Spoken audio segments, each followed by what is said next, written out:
మరలా చిగురించబోతుంది. గొప్ప దినాలను చూడబోతున్నావు. నీ యేసుకు సమస్తము సాధ్యమే. గుడ్ మార్నింగ్ దేవుని ప్రియ కుమారుడు, గుడ్ మార్నింగ్ దేవుని ప్రియ కుమార్తె, special good morning to you. సగమా కీర్తనలో 29వ అధ్యాయంలో ఈ విధంగా ఉంది, యెహోవా స్వరము. యెహోవా స్వరము అరణ్యమును కదిలించేస్తుందట. ఈరోజు ఏ విషయాలు నీ జీవితంలో కదలాలి చెప్పు? అరణ్యాన్ని కదిలిస్తే దాని అర్థం ఏంటి చెప్పనా? దేవుడు ఏం చెప్తాడంటే, అరణ్యంలో నేను కదిలిస్తే అది చలియరుగా మారిపోతుంది అంతే. అరణ్యము దేనికి పనికి రాకుండా అయిపోవచ్చేమో కానీ అలాంటి స్థలమును నేను కదిలించి నీటి ఓటల అక్కడి నుంచి నేను పుట్టించగలను దేవుడు చెప్తున్నాడు. దేవుని ఆలోచన నీ పట్ల ఈరోజు ఉన్నతంగా ఉంది. నీ తలంపులు ఈ లోకపు పరంగా వెళ్ళిపోతున్నాయేమో, ఈ లోకము ఆలోచిస్తున్నవన్నీ నీ పైన అప్లై అయిపోయామో, లేకపోతే నువ్వు కూర్చొని ఆలోచించిన విషయాలు నీ పైన అప్లై అయిపోయి బాధపడిపోతున్నావేమో, ఈరోజు అస్తమానం కృంగిపోతున్నావేమో, దేనికి అలసిపోతున్నావు నువ్వు, ఏ విషయం నీ హృదయానికి బాధ కలుగు చేస్తుంది. ఈరోజు దేవుడు అంటాడు, నేను కదిలిస్తాను ఆ విషయాల్ని, కృంగిపోక నేను కదిలిస్తాను. ఒకరోజు యేసు దగ్గరికి ఒక తండ్రి తన కుమారుని తీసుకొస్తాడు. అయ్యా, ఈ విషయంలో కదిలించేస్తుంది, నా కుమారుడు తరచుగా అగ్నిలో నీటిలోనూ పడిపోతున్నాడు, కారణం చూస్తే దయ్యం పట్టేసి పడిపోతున్నాడు. వీడి కష్టం నుంచి విడిపించబడాలని ఆశ కలిగిన అయ్యా, నాకు విశ్వాసం లేదు, విశ్వసించినట్లుగా నాకు సహాయం చెయ్యు. బైబిల్ చెప్తుంది, యేసు ఆ దురాత్మను గద్దించి విడిచిపోమ్మని ఆజ్ఞాపించగానే ఆ వ్యక్తి నుంచి దయ్యం వెళ్ళిపోయిందని విశ్రాంతి కలిగిన వ్యక్తిని ఆ కొడుకును తన తండ్రికి అప్పగించాడు. కదిలించాడు యేసయ్య. విషయాలు కదిలించగలడు. ఎలాంటి విషయాలని నీ జీవితంలో దేవుడు కదిలించాడు. ఈరోజు దురాత్మలతో నువ్వు పీడింపబడుతున్నావా? ఈరోజు నీ జీవితంలో దురాత్మలు నీ హింసపెడుతున్నాయా? ఏ విషయం నీ జీవితంలో జరుగుతుంది? రాత్రి కళ్ళలోని, రాత్రి నీ గదుల్లోని ఏం జరుగుతుంది? దేవుడు చెప్తున్నాడు, వాటి నుంచి నేను విడిపించబోతున్నాను. ఈరోజు అరణ్యమును కదిలించగల దేవుడిని దురాత్మలు కూడా కదిలిస్తాను దేవుడు చెప్తున్నాడు. సగం జాగ్రత్త వినండి.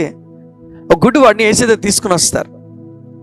ఆ గుడ్డివాడు ఇంతకుముందు కదలడానికి కష్టం, తనకు తాను ఎక్కడికి వెళ్ళలేడు.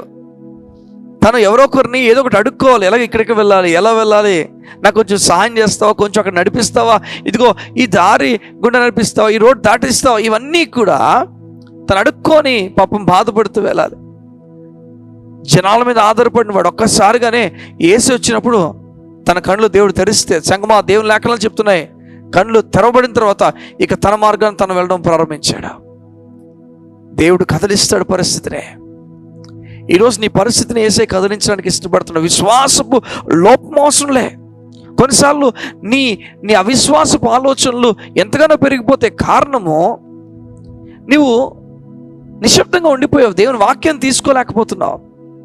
దేవుని వాక్యం విశ్వాసానికి నేను తీసుకెళ్తుంది, దేవుని వాక్యం లేకపోవడం అవిశ్వాసాన్ని తీసుకుని వెళ్ళిపోతుంది. నీ కుటుంబంలో జరుగుతున్న విషయాలు ఈరోజు పైకి వెళ్ళిపోయి వాటి వల్ల నువ్వు ఇబ్బంది పడిపోతున్నావు.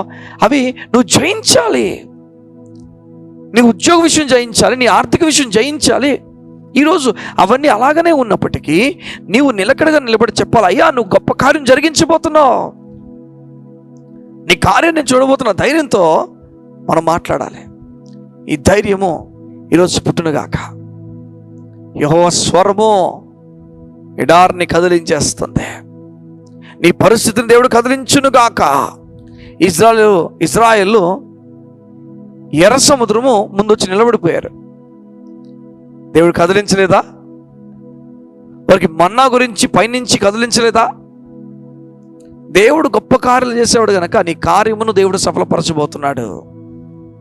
అలసిపోతాను దేవుడు చెప్తున్నాడు, నిరాశపడతాను దేవుడు చెప్తున్నాడు, నెమ్మది కలిగుండు, గొప్ప కార్యాలను చూస్తా. ఈరోజు యెహోవా స్వరము కదిలించబోతుంది నీ పరిస్థితిని దేవుడు కదిలించబోతున్నాడు. సంగమా కళ్ళు మూసుకున్నట్టయితే నేను ప్రార్థన చేస్తాను. దేవుడు నీ పరిస్థితిని కదిలిస్తున్నాడు. యోధ్యాన మా ప్రియ పరలోకపు తండ్రి, నీ బిడ్డలు ఎలాంటి పరిస్థితి గుండా వెళ్తున్నారో నాకు తెలియదు. ఆ విషయం యేసు నామములో కదిలిపోను గాక. నిరీక్షణ లేని వ్యక్తుల వలె కాకుండా వీరు నిరీక్షణ కలిగి మాట్లాడే వ్యక్తులుగా చేయండి. నీకు స్తోత్రాలు. నీ బలమైన కార్యమును నీ బిడ్డలు జరిగించండి. యేసు నామమున ఇప్పుడే ఆగిపోయిన ప్రతి ద్వారం తెరవబడును గాక. అడ్డుగా ఆటంకాలు ఉన్న ప్రతిదీ కూడా యేసు నామములో కదిలింపబడును గాక. అరణ్యమును దేవుడు కదిలించును గాక. నీ బిడ్డలకున్న అనారోగ్య పరిస్థితిని యేసు నామములు ఇప్పుడే విడిచి పొమ్మని ఆజ్ఞాపించుచున్నాను. యేసు నామమున నెమ్మది నీ బిడ్డలు స్వస్థత పొందుకొందురుగాక. Thank you Lord, in Jesus mighty name I pray. Amen. గొప్ప కార్యాలు దేవుడు నీ కొరకు సిద్ధపరిచి ఉంచాడు. నెమ్మది కలిగుండు, ఓపిక కలిగుండు. ఆయన త్వరలోనే చేయబోతున్నాడు. God bless you. See you tomorrow.